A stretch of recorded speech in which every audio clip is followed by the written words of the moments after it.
Hi hello எல்லோரும் எப்படி இருக்கீங்க? நான் ரொம்ப நல்லா இருக்கேங்க. நான் இப்போ தான் புதுசாக யூடியூப் ஸ்டார்ட் பண்ணியிருக்கேன். ஃபர்ஸ்ட் வீடியோ ஒரு 2 டேஸ் பேக் அப்லோட் பண்ணேன். இன்றைக்கி என்னடா வீடியோ போடலான்னு நானும் யோசிச்சுட்டு இருந்தேன். அப்புறம் தான் சரி ஓகே நம்ம நல்லா படம் பார்ப்போமே, சரியா நம்ம படத்தை பற்றி பேசக்கூடாது அப்படின்னு நான் யோசித்தேன். ஏன்னா எல்லாருக்கும் படம் பிடிக்கும். ஸோ எல்லாருக்கும் படம் பிடிக்கும். ஃபஸ்ட்டு சின்ன வயசில் நான் வந்து படம் பார்க்குறப்போ ஹீரோ பிடிக்கும் அப்படிங்கிறதுக்காக பார்ப்பேன். எனக்கு விஜய் ரொம்ப பிடிக்கும். ஸோ அப்படி இருந்துட்டேன். பட் இப்போ ஏஜாக ஆக்சுவலாக ஹீரோஸ் பற்றின படங்கள் அதெல்லாம் நம்ம பார்க்குறதுல நல்ல படங்களாக இருக்கா, நல்ல கன்டென்ட் அதில் இருக்கா, அதை பார்த்துட்டு வரப்போ நமக்கு ஒரு மன நிறைவாக இருக்கா அப்படிங்கிற மாதிரி தான் இப்போ படங்கள் சூஸ் பண்ணுறதா நான் இருக்கேன். ஸோ சில படங்கள் வந்து நம்ம மனசில் அப்படியே நம்ம கூட ஒட்டிக்கும்.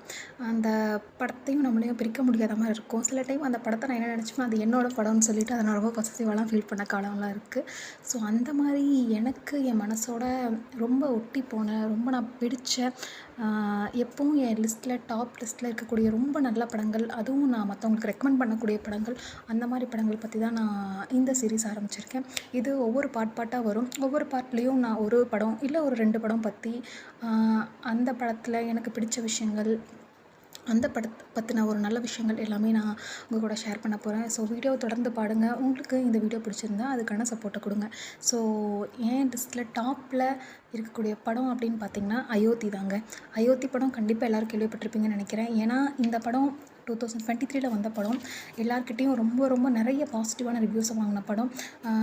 ஆனால் என்னென்னா அந்த படம் வந்த டைமில் யாருக்கும் பெருசாக அது தெரியல. கொஞ்ச நாள் கழித்து தான் அதனுடைய பாட்டோ இல்லை மற்ற விஷயங்களோ கேள்விப்பட்டு எல்லோரும் அந்த படத்தை ரசித்தோம்.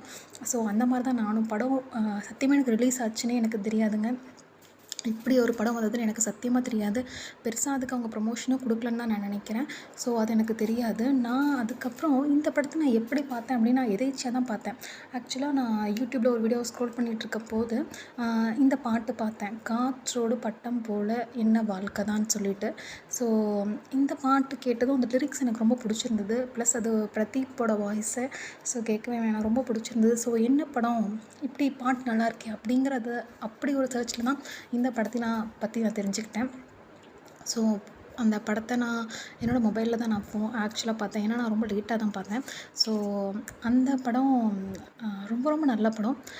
ஸோ அதில் சசிகுமார் நடிச்சிருக்காரு, ப்ரீத்தி அஸ்டானிங் அப்படிங்கிறவங்களோட ஒரு டெபியூட் ஆக்ட்ரஸாக அவங்க இதில் வந்திருக்காங்க. அப்புறம் யஷ்பால் சர்மா அப்படின்னு நிறையா. ஆக்சுவலாக என்னென்னா அவங்களாம் வந்து வேறு லாங்குவேஜில் நடித்தவங்க தான். நம்ம தமிழ் லாங்குவேஜில் அவங்களாம் டெபியூட்டன்ட் தான். அதே மாதிரி இந்த படத்தை அந்த இயக்குனர் கூட டெபியூட்டன் தாங்க, மந்திரமூர்த்தின்னு சொல்லிட்டு. அவருக்கு என்னோடய வெரி வெரி பிக் கங்க்ராட்ஸ் நான் சொல்லிக்கிறேன். பெஸ்ட்டு விஷயத்தை சொல்லிக்கிறேன். ஏன்னா இவ்வளோ ஒரு நல்ல கதையை இவ்வளோ நல்ல படமாக கொண்டு வந்ததுக்கு சத்தியமாக அதுக்கு கட்ஸ் வேணும்.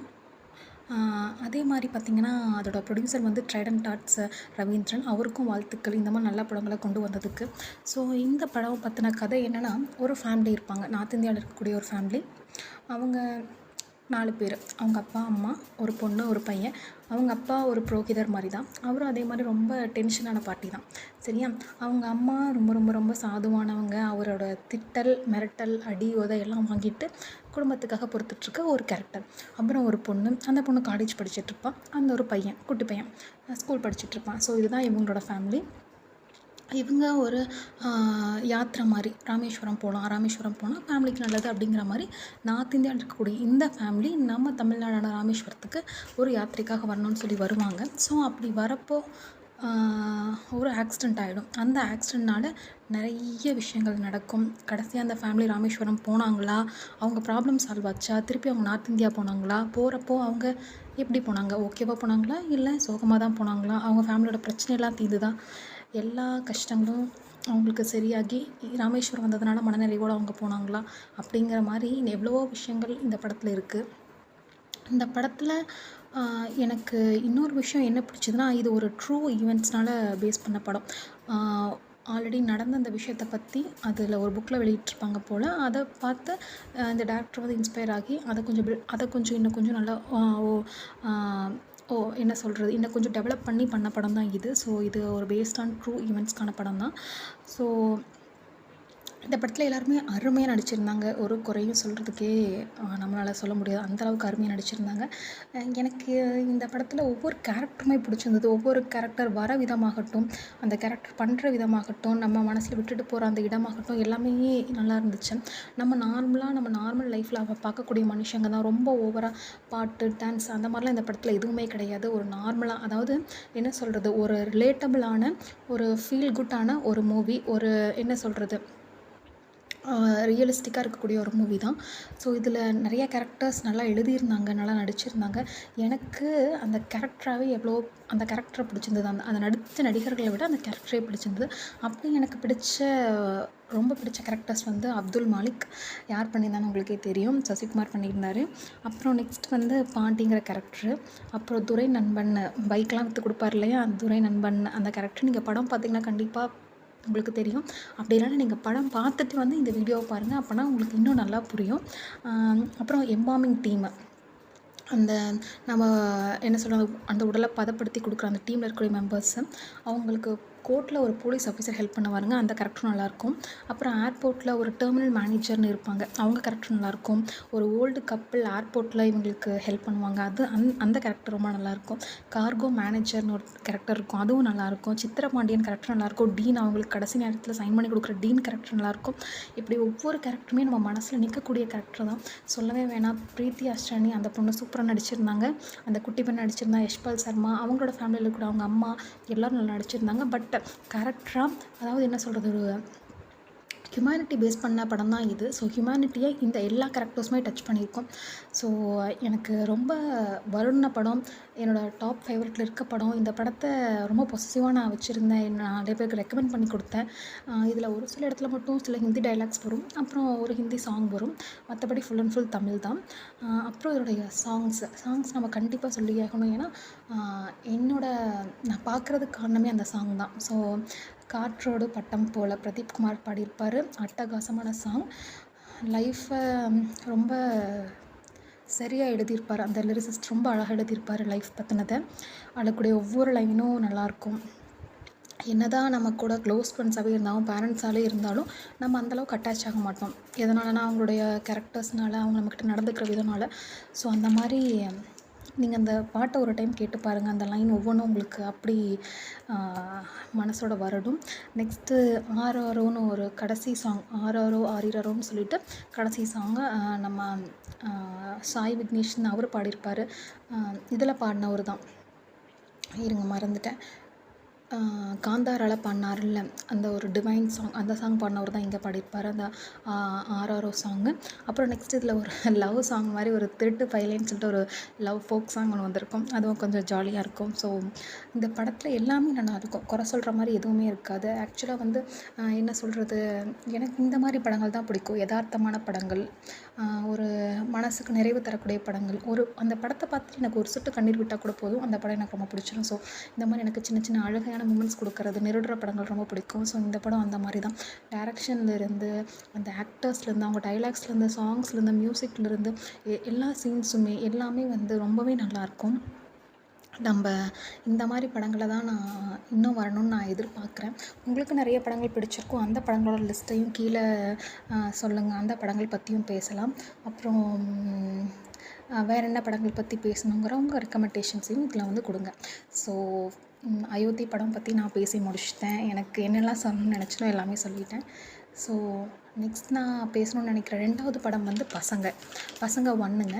அதாவது பாண்டியராஜ் சார் டைரக்ட் பண்ணி சின்ன பசங்களாம் நடிச்சிருப்பாங்களே ஸ்கூலில், அந்த படம் தாங்க. இந்த படம் எல்லோரும் இந்த ஸ்கூல் பசங்கன்னா அவங்க பண்ணுற சேட்டை, அவங்க பண்ணுற விளையாட்டு, அப்புறம் கூட நடக்கிற சண்டை, அவங்க சேர்ந்துக்கிறது, இந்த ஃப்ரெண்ட்ஷிப், இதை பற்றி தான் இருக்கும்னு சொல்லுவாங்க. ஆக்சுவலாக இதெல்லாம் அதில் இருக்கும். பட்டு இதெல்லாம் தான் எல்லோரும் மெயினாகவும் பார்ப்பாங்க. அதில் கூட காமெடி, இந்த பசங்க பண்ணுறதெல்லாம் தான் பார்ப்பாங்க. பட் எனக்கு இந்த படத்தில் ரொம்ப பிடிச்சது என்னென்னா, இது எல்லாத்தையும் தாண்டி பாண்டியராஜ் சார் வந்து அதில் இருக்கக்கூடிய ஃபேமிலியோட பிரச்சனைகளையும் அந்த படத்தில் சொல்லியிருப்பார். அதுதான் எனக்கு ரொம்ப பிடிக்கும். ஏன்னா 2 ஃபேமிலி இருக்கும், ஜீவா ஃபேமிலி இருக்கும், அன்பு ஃபேமிலி இருக்கும். ஜீவா ஃபேமிலியில் அந்தளவுக்கு ப்ராப்ளம் ஒன்றும் கிடையாது. அவங்க அப்பா சிகரெட் பிடிப்பார், அந்த பையன் சொன்னங்காட்டி அதையும் விட்டுருவார். மற்றபடி அவங்க அப்பா பொறுத்து போகிற ஒரு கேரக்டர். அன்பு ஃபேமிலியில் தான் நமக்கு ப்ராப்ளமே. அன்போட அம்மா அப்பா 2 பேரும் சண்டை போட்டுட்ருப்பாங்க. பசங்கலாம் நல்ல பசங்க தான். பட் அம்மா அப்பா சண்டை போடுவாங்க. அவங்களும் நல்லவங்க தான். பட் அவங்களுக்குள்ள இருக்கக்கூடிய இந்த மிஸ் அண்டர்ஸ்டாண்டிங்னால சண்டை போடுவாங்க. இதனால் அவங்க கூட நடக்கக்கூடிய சண்டைகள், இதனால் அந்த குழந்தைங்க மனதளவுலயும் படிப்பளவுலயும் கூட பாதிக்கப்படுவாங்க. ஸ்கூல்ல எல்லாரும் கிண்டல் பண்ணுவாங்க. ரொம்ப அதாவது இந்த பிரச்சனையெல்லாம் அதில் அவர் கேப்சர் பண்ணது தான் எனக்கு ரொம்ப பிடிச்சிருந்தது. அதில் லவ் எல்லாமே இருந்துச்சு. பசங்களோட இது இருந்துச்சு, சேட்டை, காமெடி, ஆக்டிங் எல்லாமே அட்டகாசம் தான். ஆனால் அதில் ஃபேமிலி விஷயமும் இருக்கும். ஃபேமிலியில் நடக்கக்கூடிய சண்டைனால குழந்தைங்க எந்த அளவுக்கு பாதிக்கப்படுறாங்க அப்படிங்கிறதும் இருக்கும். ஒரு சீனில் 2 அன்போட அப்பாவும் ஜீவாவோட அப்பாவும் பேசிப்பாங்க. நாளைக்கு எனக்கு உடம்பு சரியில்லைன்னா எனக்கு என்னோடய வேஸ்ட்டு எல்லாமே, அதாவது உண்மையை சொல்லணுன்னா நான் யூரின் போனால், மோஷன் போனால் அது எல்லாத்தையும் துடைக்கிறது என் ஒய்ஃப் தானே. அப்படிப்பட்ட அவளுக்கு வந்து நான் எல்லாத்தையும் விட்டு கொடுக்கறது தப்பு இல்லைன்னு சொல்லி ஜீவா அவங்க அப்பா சொல்லுவார். அதை கேட்டு அன்பா அவங்க அப்பா புரிஞ்சுப்பார். விட்டு கொடுத்து போகிறதுனால தப்பு இல்லைன்னு சொல்லிட்டு, குழந்தைங்க இதனால் பாதிக்கப்படுறாங்க அப்படிங்கிறத புரிஞ்சுப்பார். என் பையன் சொன்னனால நான் சிகரெட்டையே விட்டுட்டேன்னு ஜீவா அவங்க அப்பா சொன்னதை கேட்டு அன்பு அவங்க அப்பா மாறி அவங்க ஃபேமிலி நல்லாகிறத நம்ம பார்ப்போம். ஸோ எல்லா ஃபேமிலிலையும் பிரச்சனை இருக்கும். எல்லா ஃபேமிலிலையும் பிரச்சனை இருக்கும். எல்லா கஷ்டமும் இருக்கும். பட் ஒரு சில டைம் இந்த மாதிரி சொல்கிறதுக்கு ஆள் இருக்க மாட்டாங்க. பட் இந்த படத்தில் அந்த காமெடிஸ், லவ் இதெல்லாம் தாண்டி ஃபேமிலியோட விஷயத்தை அழகாக கொண்டு வந்து அதுக்கான சொல்யூஷனையும் கொடுத்து அவங்க அதை சரி பண்ணி அவங்க ஃபேமிலி பெஸ்ட்டாக வாழ்ந்ததையும் காமிச்சிருக்காங்க. ஸோ எனக்கு இந்த படம் ரொம்ப ரொம்ப பிடிச்ச படம். ஏன்னா நானுமே இதை நோட் பண்ணுறதுக்கு எனக்கு இவ்வளோ ஏஜ் ஆச்சு. சின்ன வயசில் நான் இவ்வளோ நோட் பண்ணதில்ல. பட் இப்போ அதை நான் நோட் பண்ணி இந்த விஷயத்தை இதுக்குள்ளே கொண்டு வந்ததுக்கு நான் பாண்டியராஜ் சாரை, பசங்க ப்ரொடக்ஷன்ஸை ரொம்ப ரொம்ப ரொம்ப ரொம்ப வாழ்த்துக்கள் சொல்லிக்கிறேன். ஸோ அவ்வளோதாங்க. இன்றைக்கி இந்த 2 படங்களை பற்றி தான் நான் பேசணும்னு நினச்சேன். இதே மாதிரி எக்கச்சக்கமாக நிறைய படங்கள் வச்சுருக்கேங்க. இதோட நான் கண்டிப்பாக இந்த வீடியோவை ஸ்டார்ட் பண்ண மாட்டேன். இன்னும் நிறைய படங்கள் இருக்குது. நிறையா பார்ட் 1, பார்ட் 2ன்னு நிறையா பார்ட் வரும். அதுக்கு நடுவில் உங்களுக்கு ஏதாவது படங்கள் பிடிச்சிருந்தது, அதை பற்றி பேசணுன்னாலும் சொல்லுங்கள். உங்களுக்கு ஃபேவரட்டான படங்களை கீழே கமெண்ட்ஸில் சொல்லுங்கள். இந்த வீடியோ பிடிச்சிருந்தா இந்த சேனலுக்கு சப்ஸ்கிரைப் பண்ணுங்கள். அதுக்கு சப்போர்ட் கொடுங்க. பார்க்கலாம், அடுத்த வீடியோவில் பார்க்கலாம். அது வரைக்கும் உங்களை நல்லா பார்த்துக்கோங்க. Take care.